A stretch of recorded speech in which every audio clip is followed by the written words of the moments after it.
Hi, I'm Kyle, and welcome to this explanation video of the Photosynthesis. Photosynthesis is a portable solar-powered synthesizer and sequencer. Something I've been designing for a couple years now, and I'm really excited to start sharing with the world. So in this video, I'm going to explain how it works and go through all the features and show you its sound, all that stuff. All right, so I want to start off by just showing the physical makeup of the instrument and what it looks like and some of the sort of practical features. So I have a second one right here. You can see it has a hardwood case and it goes all the way around. It has these nice feet at the bottom. It has a 1/8" headphone jack out. It has MIDI out, and then it has a variety of different ways you can power it or charge the battery. So I'll show you what this one is being charged with. So you can charge it with USB-C, just a regular phone charger. A 5-volt phone charger will actually work great. You can also charge it with a 9-volt barrel jack, but then you can also charge it with solar panels that are built into the case. So this is the top part of this case. And this just snaps into place, and it keeps the instrument really secure and safe while on the go. I'm a big fan of portable instruments and being able to take electronic instruments, especially out into the world, and play them. I've always sort of been worried that I was going to break them the whole time while I was traveling with them. So a big part of the design of this was to make it really robust and portable. So that's what I attempted here. And I will say I've had this one for a while now, probably, I don't know, 9 months or something. And the case it has a few scratches here and there, but it really is in pretty good shape. I've taken it to the beach and to the park and all sorts of places. So yeah, hardwood case. It's real wood. Solar panels. It has this patch cable where you can plug in right there and plug this for a second and there. And now it's charging with the solar power. It does need to be outside for it to charge best. You can leave it in a window, especially if you open the window, that will work. The instrument has this 12-step keyboard. Basically, it's a copper touch keyboard. So the reason why I didn't want to have a sort of traditional piano style keyboard was I wanted to be able to change the key and the scale of the keyboard. As far as I know, there's not a lot of electronic instruments or synthesizers that have a keyboard that you can instantly change the key and scale of. So on the inside of the instrument, we have this cool graphic design with the tree and the sun and everything. This was just for fun, just because I thought it'd be cool to tie in like a nature scene, photosynthesis, solar power. It's all kind of connected. And I'm a big fan of nature and the aesthetics of nature. And, there's a lot of synthesizers that have a kind of minimal or industrial design to them. And those are great, but I wanted to, provide some variation or an alternative, I guess. Something a little bit different. So that was part of the thinking too. Okay, but let's get into how the instrument works and all the features. So there are 3 main modes for the instrument. There's, as far as creating notes, there is keyboard mode, sequencer mode, and arpeggiator mode. And that is selected with this option here. In keyboard mode, you just play it like a keyboard.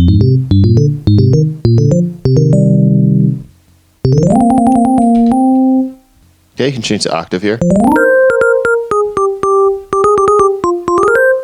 Change the scale. Okay, you can change the tone here. I'm going to try to show off a variety of the tones throughout this video, but you can change the tone right here. Clavichord,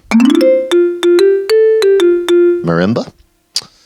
Let's try like a pentatonic scale.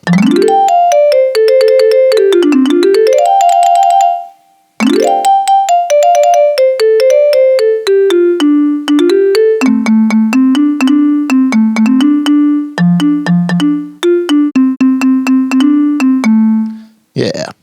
Okay, so that's basically keyboard mode. It's pretty simple. A lot of the other features come to life in the other two modes. So let's go to those now. So Arpeggiator mode is sort of exactly what you would think it is. It arpeggiates notes. You can trigger notes and they arpeggiate. But it has a lot of different ways you can do that. So I'm going to use the hold function. So I do that just by pressing this button. You can see the little H pops up on the screen. That is indicating that, you know, it's a hold feature. So whatever notes I press, it will hold indefinitely until I press more ones.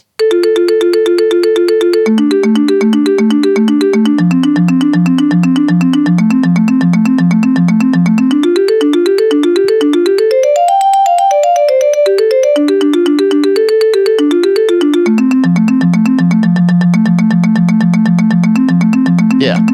So again, I can change the scale. Change the tone.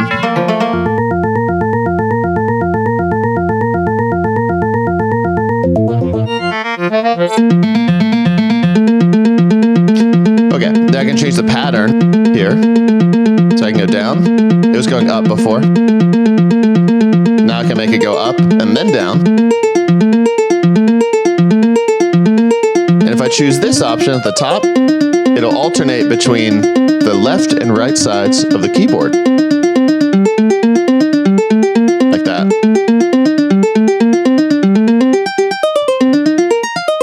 Let's go to that one. This changes the rate.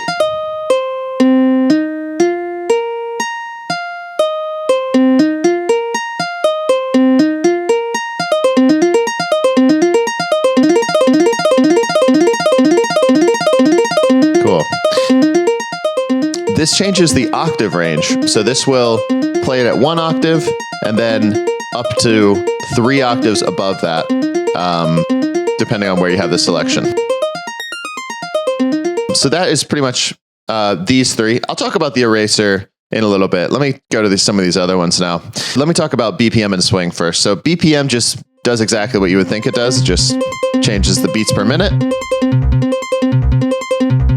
And then if you click it in, it will play a triplet subdivision, or really it's like a triplet multiplication of whatever the current tempo is. So it's going fast here. Let me slow it down and then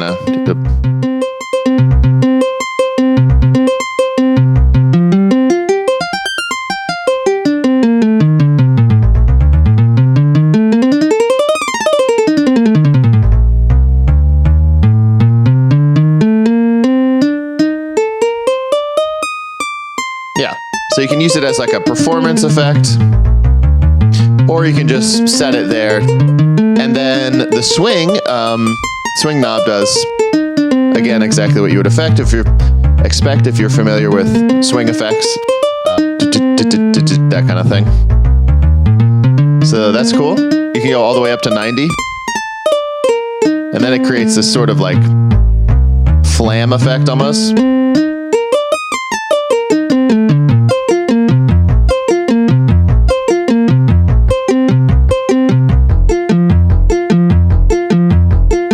All right. And then the secondary function for the swing is eraser type, but again, I'll talk about eraser a little later. Let me go to this one. The secondary function for scale is sustain, and this one I like a lot. So if you click it in, it sustains the notes.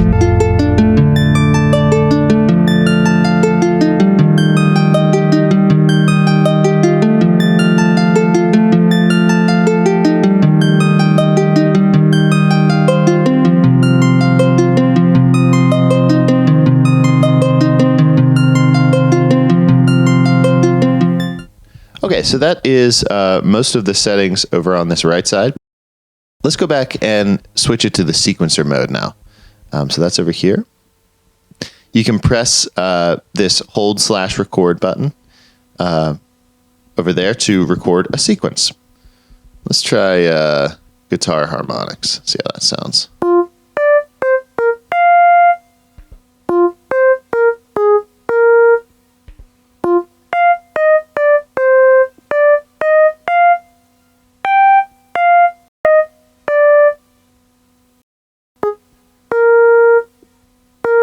Okay, let's try that.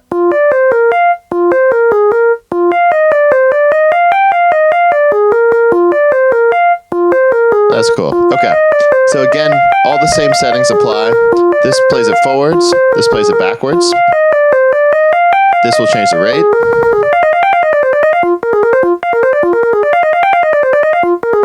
I'll move it down an octave. This moves this octave range.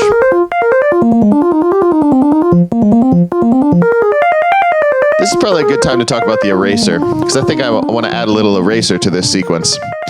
So the way the eraser works, it has two modes. In the standard mode or the default mode, it will choose a random 25%, if I have it selected on 25%, of the notes to always create into res.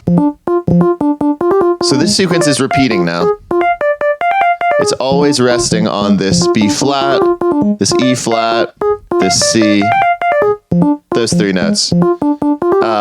Again, if I go to 50%, it'll do the same thing. It'll re-roll the dice, basically. 75%. So you can just play around with it until you find rhythms that are cool, that you like. You can turn the speed up and then also turn the eraser up, and it creates these kind of fast, sporadic things, which are fun. Like that. Mess around with the swing and then you get into really weird territory. There we go.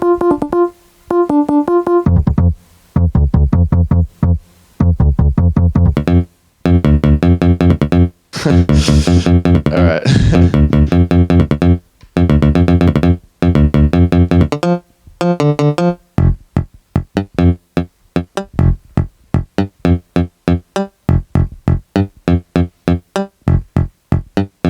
Yeah, so there's a lot of like variation you can do with the rhythm, which is I find a lot of fun. You make it go insane.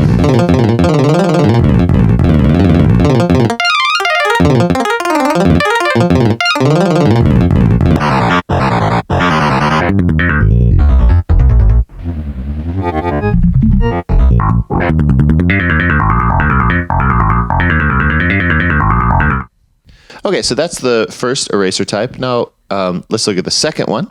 So to do that, you just click in this eraser type button. So every time a new note is triggered, it rolls a dice, and if it's under 25%, it will turn it off, or under 50 or 75, depending on where you have it set here, right? Okay, so let's hear that. This is at 25%.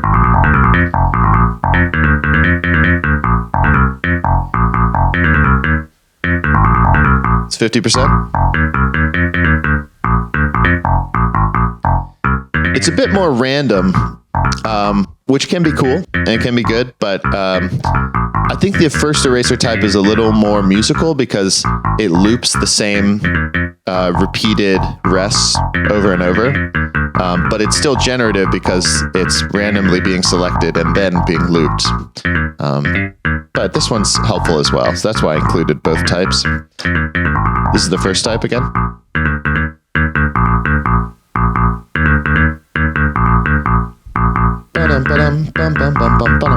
So it's, yeah, it creates these little hooks again.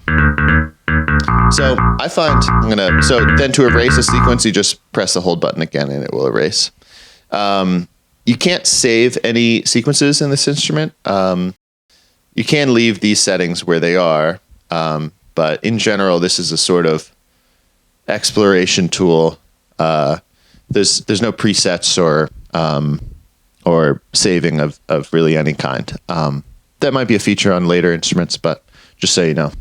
Okay, so now I want to show probably my favorite feature of this instrument, which is the harmony section. So the harmony section is all in this center part right here.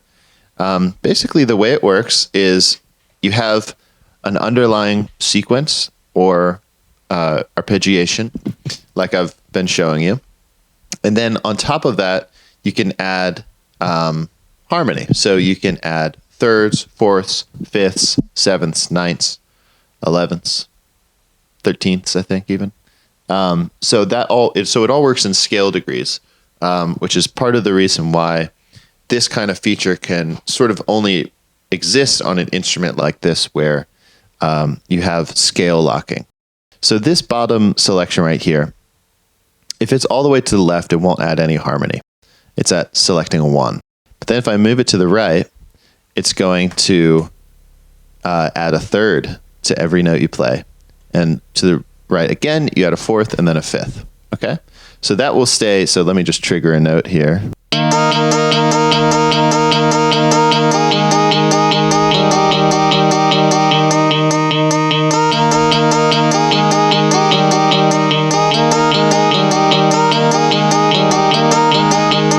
Okay, so that's great.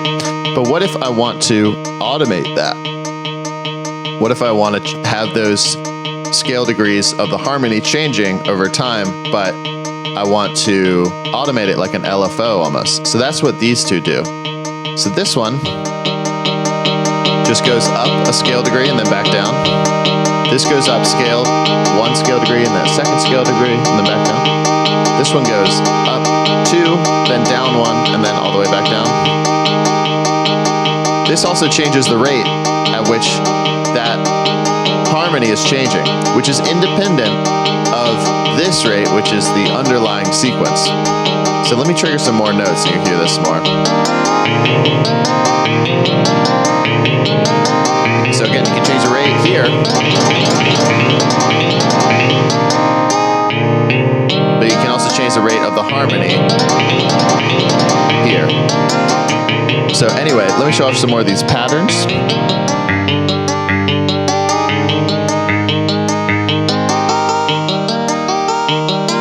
So this one, I like this one a lot. Let me show it here. So this one adds this top pattern. It adds harmony, but every third part of the rhythm. So most of the time it's not adding, and then it will occasionally add some.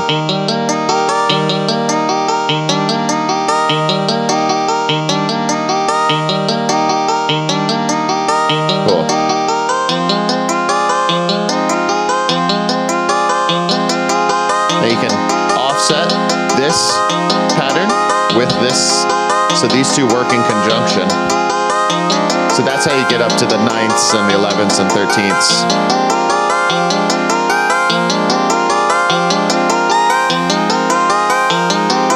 So now it's really stretching a lot of notes, which is cool.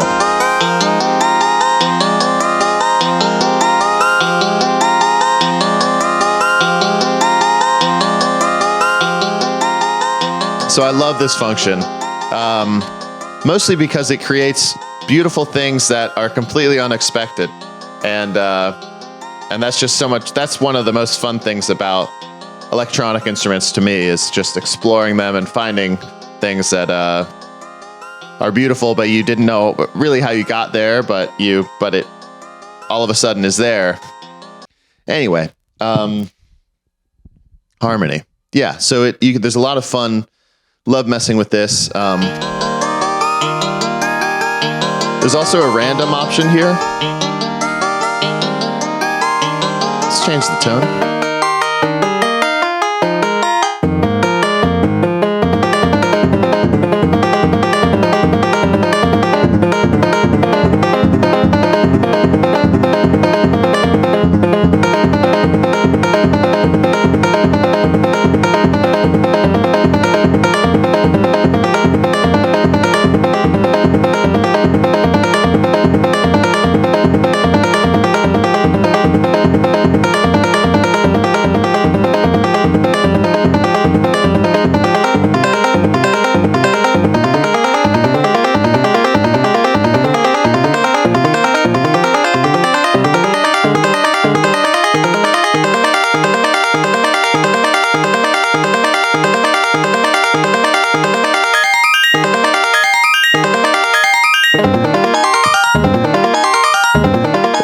good time to talk about the effects real quick. So there are some effects built into this instrument.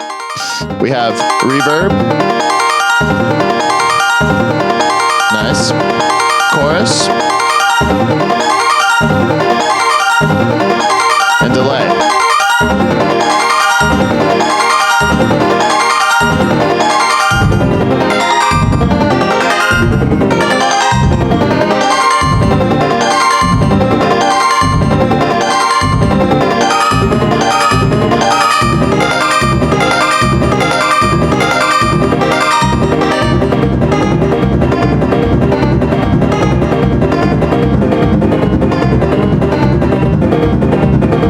Let's try a different scale.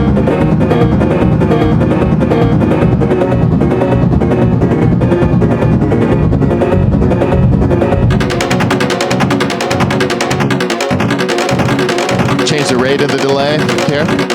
And the effects are shown in these two graphic bars right here, the two interface bars.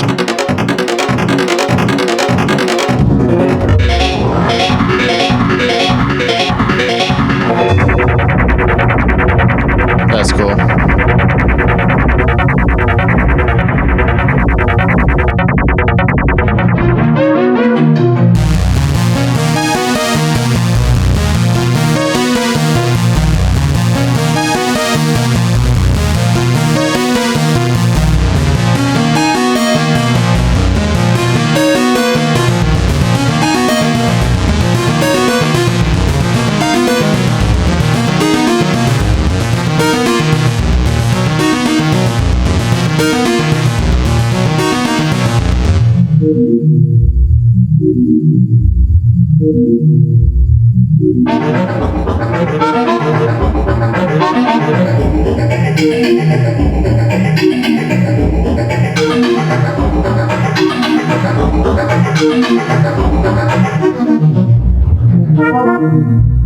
So there's a lot of tones in here.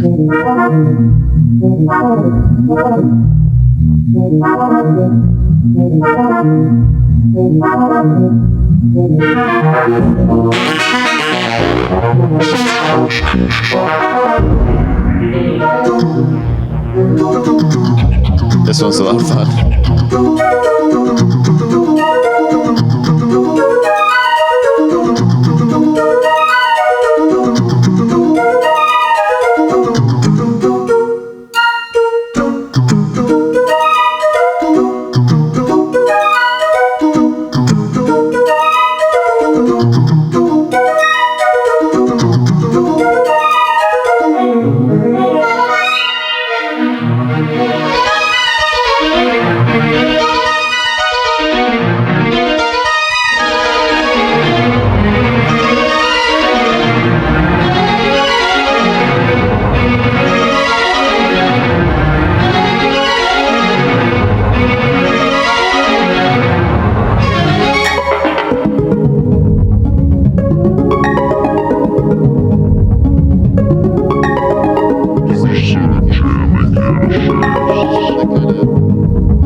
So one of the things I like most about this instrument is that you can explore worlds and sort of get lost in it.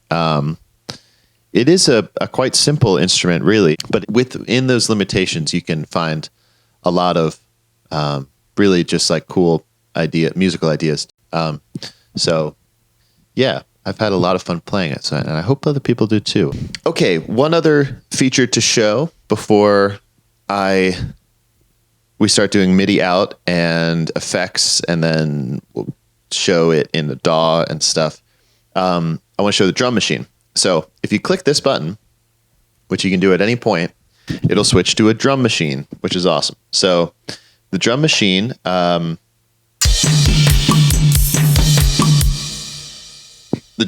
works with all of the same features that we've talked about already. It's just drum sounds instead of tonal sounds.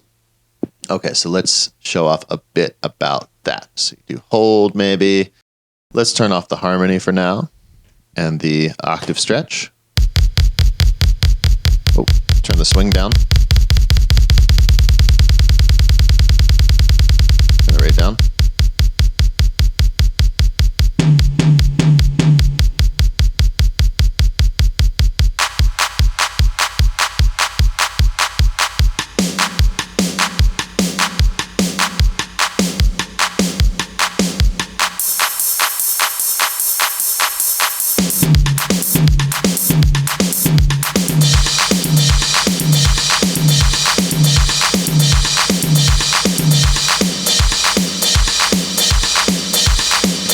Yeah, I like to just play around with it until I find something that's workable. This is pretty good.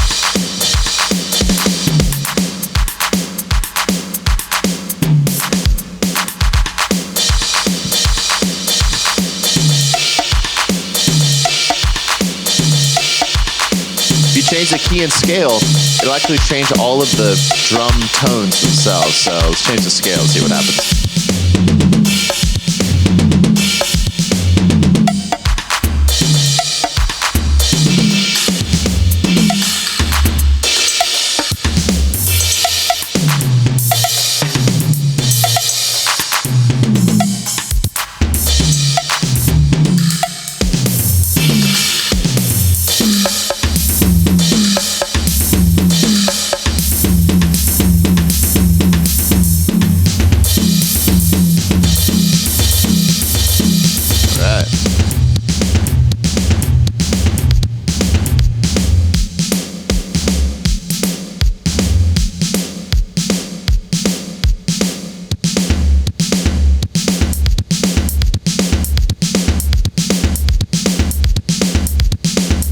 The eraser up and the rate up, you can create some cool stuff.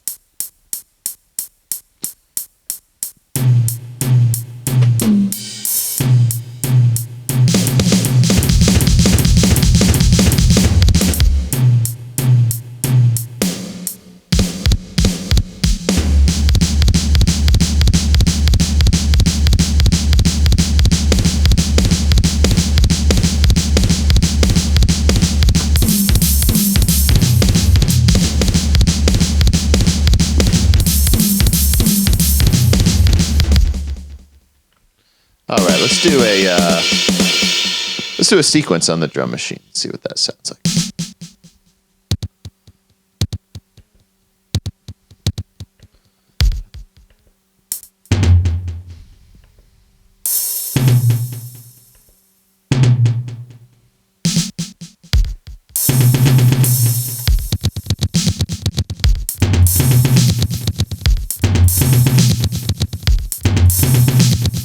Nice.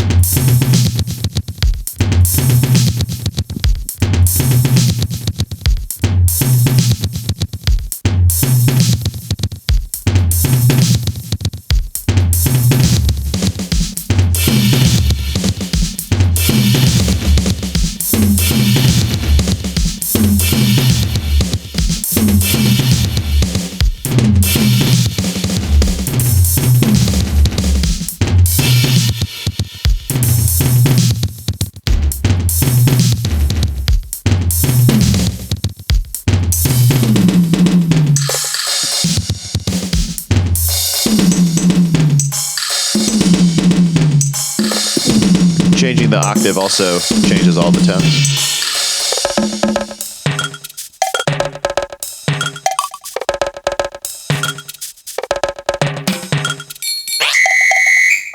There's some really goofy ones in here.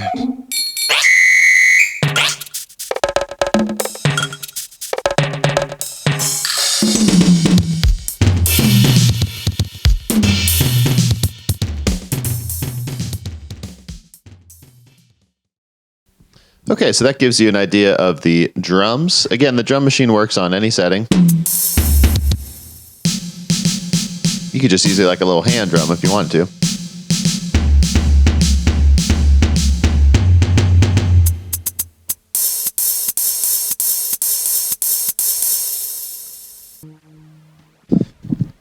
Okay, so now let's get into the really fun stuff. MIDI out.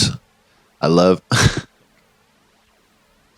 So now let's get into the really fun stuff. MIDI. We love MIDI. So now let's get into the really fun stuff. MIDI. So I love MIDI, and this is I call this a generative MIDI instrument because the sounds are very like MIDI sounds, but also because it uses MIDI internally and also has MIDI out. So you can use it like a MIDI controller. And so everything, all of the sequencing, the scale stuff, the keyboard, it all works over MIDI, so you can control another instrument with it. So that's what I have set up here. This is the excellent Roland Juno synth module, and you can control it with MIDI. So that's what I have going here. So this is going to be creating notes and playing this one. So let me show that now.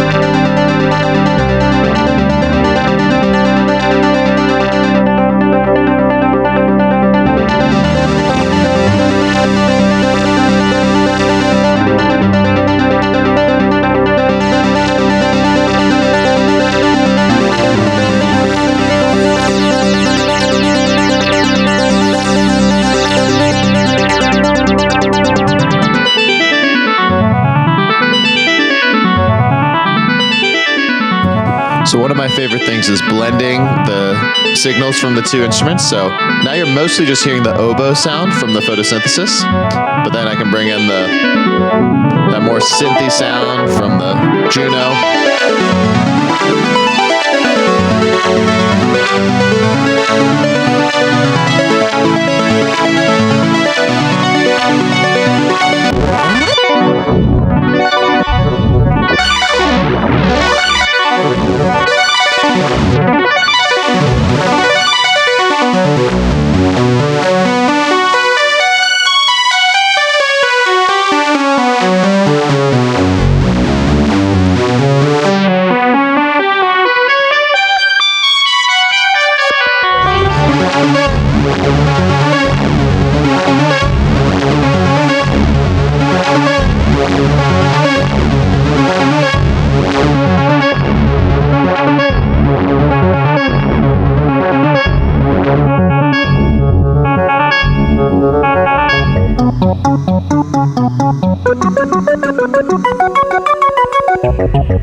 Okay, so now we've got the photosynthesis running into Logic on my computer. And yeah, it just works like a MIDI controller. So it's sequencing notes right now.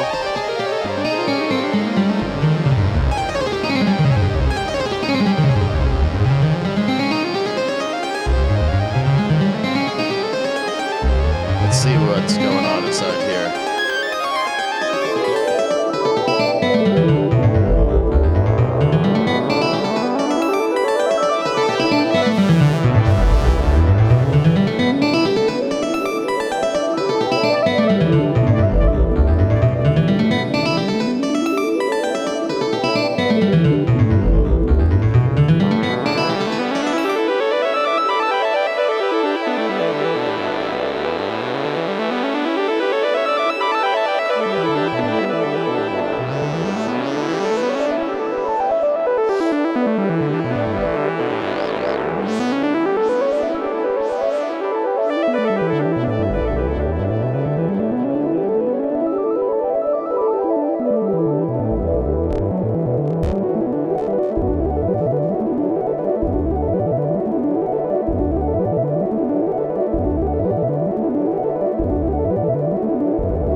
So thank you for watching this video on the photosynthesis. I hope you enjoyed it. I hope you have a better idea of what this instrument is and how it works and what you can expect if you buy one.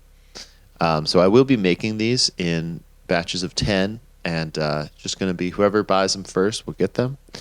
I'm hoping to make, well, I'm working on the first 10 right now, and they'll be done early 2025. And then I'm hoping to make about 30 next year, and then maybe more the next year, and we'll see how it goes. But yeah, it's been a really fun, exciting project for me, and I really appreciate all of the kind words that people have said about it on the internet so far and in real life. So I appreciate all of that. And yeah, I'm really looking forward to getting these in the hands of people and seeing what they think. Yeah, it's been fun. So thank you again. Thank you for watching. Feel free to check out my website. It's olidianmusic.com. Okay, two things I should mention before I go that this instrument doesn't have, that a decent amount of people have asked me about, so I just want to be upfront and honest about everything that this thing can do and cannot do. It doesn't have MIDI clock sync. So if you're syncing this with a drum machine or any other kind of rhythmic-based instrument, it may not work that great. It may work, but it may not. It is something I'm working on. It is something that I'm planning on including in future versions of this instrument. And by future versions, I just mean like the ones coming out next year. But for these at least for these first 10 that I'm working on now, they're not going to have clock sync. And what's the other thing? Oh, the keyboard is not velocity sensitive. Whoa. That's cool. It is cool. It is a fun instrument, but it's not. But the keyboard is not velocity sensitive. So be aware of that. That's another feature I'd hope to add at some point in the future. But for now, it is more or less it's just not velocity sensitive. So be aware of that. But yeah, if you have any other questions, feel free to email me at kyle@olidianmusic.com. Be happy to answer that. And yeah, I'm looking forward to getting these instruments in the hands of you all. So stay tuned for that. And thank you for watching.